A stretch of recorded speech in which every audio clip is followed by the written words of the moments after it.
Ini latar belakang Tuhan Yesus menceritakan perumpamaan ini. Dia itu datang ke rumah di ayat yang pertama ya. Di ayat pertama itu 14 ayat pertama, pada suatu hari sahabat Yesus datang ke rumah salah seorang pemimpin dari orang Farisi untuk makan di situ. Semua yang hadir mengamati dia dengan seksama. Jadi Yesus hadir di perjamuan pesta salah seorang tokoh agama. Lalu Yesus diamat-amati. Ini orang dari mana ini? Ini katanya guru, ini katanya rabi, melakukan mujizat. Ini diamat-amati gitu ya. Biasa.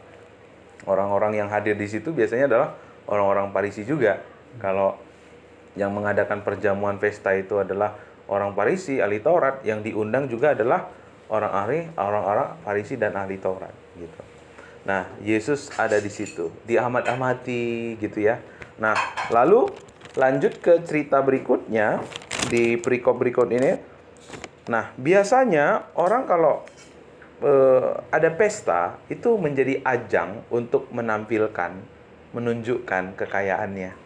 Yang tadinya yang punya anting-anting, cincin, gelang itu dipakai, baju yang bagus dipakai, karena pesta itu menjadi ajang untuk orang menunjukkan keberhasilannya atau pencapaiannya.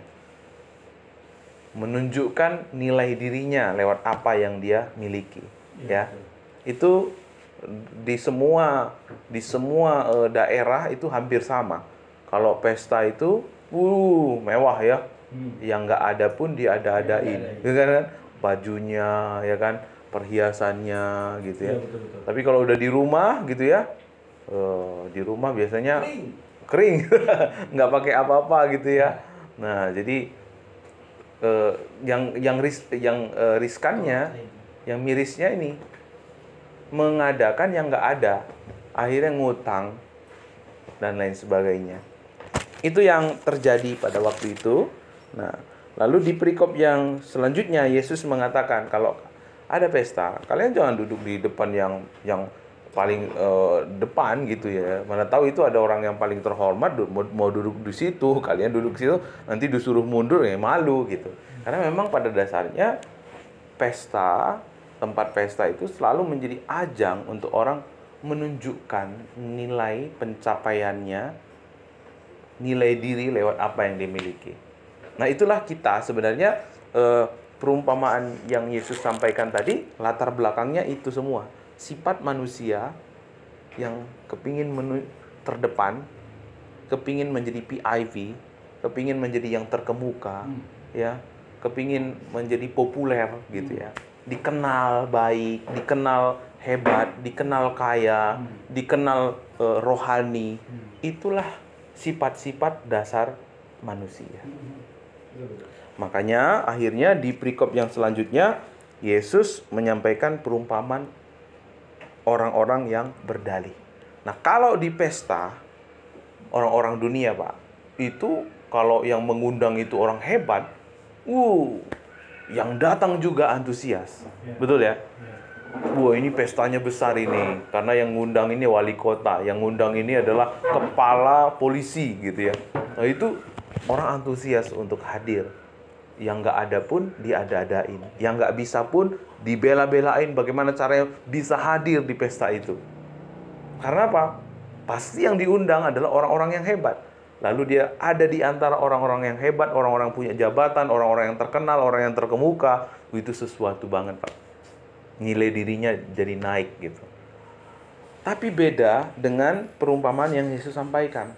Di perumpamaan yang Yesus sampaikan ini dikatakan, mendengar itu berkatalah seorang dari tamu-tamu itu kepada Yesus, ya, ketika Yesus makan, lalu Yesus mengajar, tiba-tiba ada seorang yang berkata, berbahagialah orang yang dijamu dalam kerajaan Allah. Ini kalau pesta begini rame, apalagi dalam pesta kerajaan Allah, gitu ya. Tapi Yesus berkata kepadanya, ada seorang mengadakan perjamuan besar dan mengundang banyak orang. Nah, kata perjamuan besar di sini bukan perjamuan biasa, tapi perjamuan yang jauh-jauh hari dipersiapkan, Pak. Sangat besar, sangat istimewa.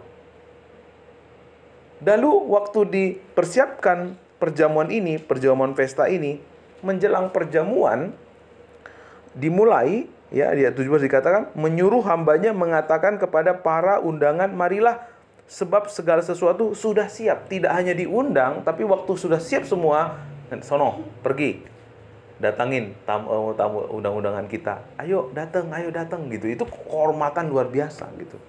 Tetapi apa yang terjadi di ayat 18? Mereka bersama-sama meminta maaf. Yang pertama berkata, aku telah beli ladang, aku harus pergi melihatnya. Ya, aku minta maaf ya. Kata maaf, aku nggak bisa datang. Aku beli tanah, aku belum lihat tanahku. Lalu yang kedua, aku beli lembu, aku belum mencobanya. Maaf ya, aku nggak bisa datang. Yang ketiga, aku baru nikah katanya. Aku baru nikah. Maaf ya, aku nggak bisa datang ya. Ya, seharusnya inilah berdalih. Kalau hal pesta duniawi, banyak orang untuk bela-belain datang karena menyangkut kehormatan dia, Pak. Menyangkut harga diri dia. Tetapi hal kerajaan Allah beda. Kenapa? Waktu kita mengikut Tuhan, mengikuti panggilan Tuhan, menerima panggilan Tuhan dalam hidup kita, itu tidak berbicara tentang kehormatan diri kita, Pak. Tapi berbicara tentang kehormatan Tuhan. Berbicara tentang penyangkalan diri. Makanya banyak orang yang akhirnya berdalih. Ayo kita melayani Tuhan. Ayo kita beribadah. Sorry, kerjaanku belum kelar. Ayo kita menjangkau jiwa. Sorry, itu anak saya. Ada PR-nya. Sorry, saya belum punya mobil. Sorry, saya belum punya rumah. Sorry, saya belum punya celana. Saya belum punya mobil. Beribu-ribu alasan. Selalu ada alasan. Mencari alasan. Kalau kita cari alasan, selalu ada alasan ya, Pak. 1001 alasan ya, Pak. Selalu ada alasan. Karena memang nggak mau. Karena memang nggak menyangkut kepentingan dia. Nggak menyangkut harga diri dia, nggak menyangkut kehormatan dia. Malah sebaliknya, ikut Yesus itu berbicara tentang penyangkalan diri. Akhirnya apa yang dilakukan oleh Tuhan yang mengadakan perjamuan pesta itu? Dia undang orang-orang yang miskin, orang-orang yang timpang, orang-orang lumpuh, orang-orang buta. Ayo datang. Mereka datang semua. Siapa artinya?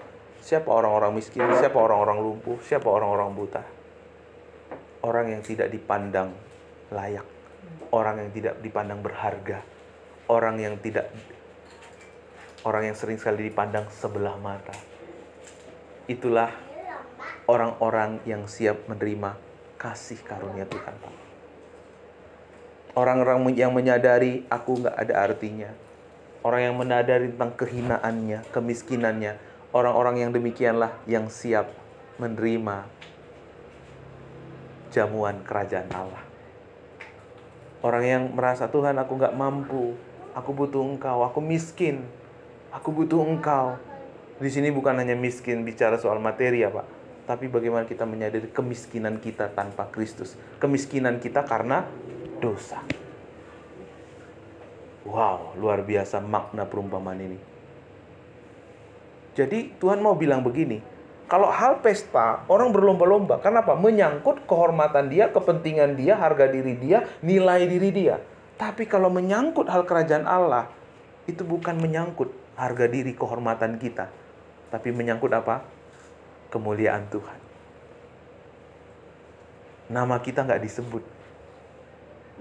Bahkan kita menyangkal diri. Karena semuanya bukan cerita tentang kita, tapi tentang Tuhan. Ya, yang terakhir dikatakan, Asep, baca. Sebab aku berkata kepadamu, tidak ada seorang pun dari orang-orang yang telah diundang itu akan menikmati jamuan. Orang yang mencari kehormatan dirinya, hanyalah, mungkin dia mengikut Tuhan, Pak. Tetapi dia sebenarnya menggunakan Tuhan untuk menaikkan harga dirinya. Orang yang mengikut Tuhan untuk kehormatan dirinya, sebenarnya dia nggak ngikut Tuhan. Dia sebenarnya meninggikan Tuhan dengan menggunakan Tuhan. Meninggikan dirinya dengan menggunakan Tuhan. Nangkap nggak, Pak? Karena dia punya kepentingan. Manusia itu kan butuh pengakuan ya. Betul nggak? Batu itu manusia butuh pengakuan, dihargai. Benar nggak? Sering sekali orang datang kepada Tuhan supaya dia dihargai, diakui, diterima, dimuliakan, lalu dia gunakan Tuhan. Contohnya apa? Orang-orang Farisi, Pak. Ahli Taurat. Mereka suka berdiri di tikungan-tikungan berdoa, suka juga menghakimi orang lain. Sebenarnya yang mereka tunjukkan apa? Mereka ingin menunjukkan bahwa mereka lebih rohani, lebih alim, lebih saleh dari orang-orang lain. Sehingga mereka dihormati, begitu disegani, begitu disegani lah ya, bukan ditakuti, disegani. Mereka adalah orang-orang yang mencari kehormatan dengan menggunakan Tuhan.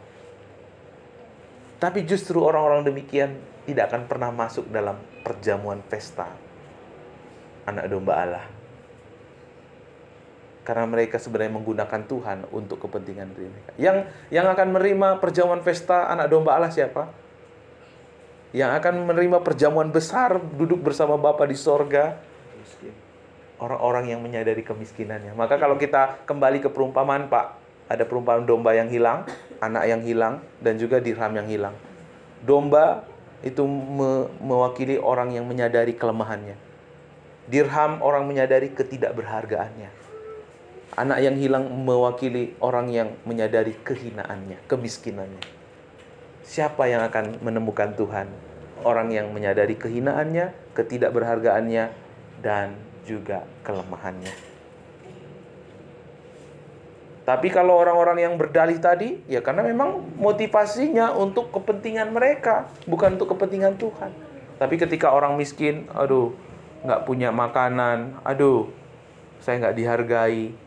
Waktu dia menerima pesta perjamuan itu adalah suatu kehormatan buat dirinya. Itu adalah sebuah penerimaan buat dirinya.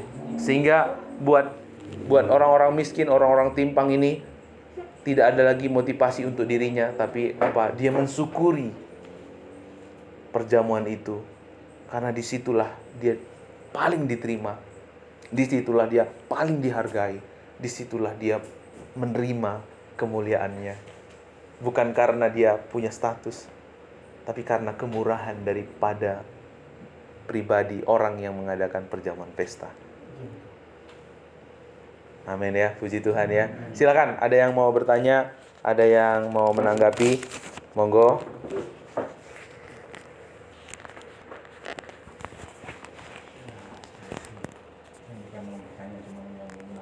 Silakan Pak.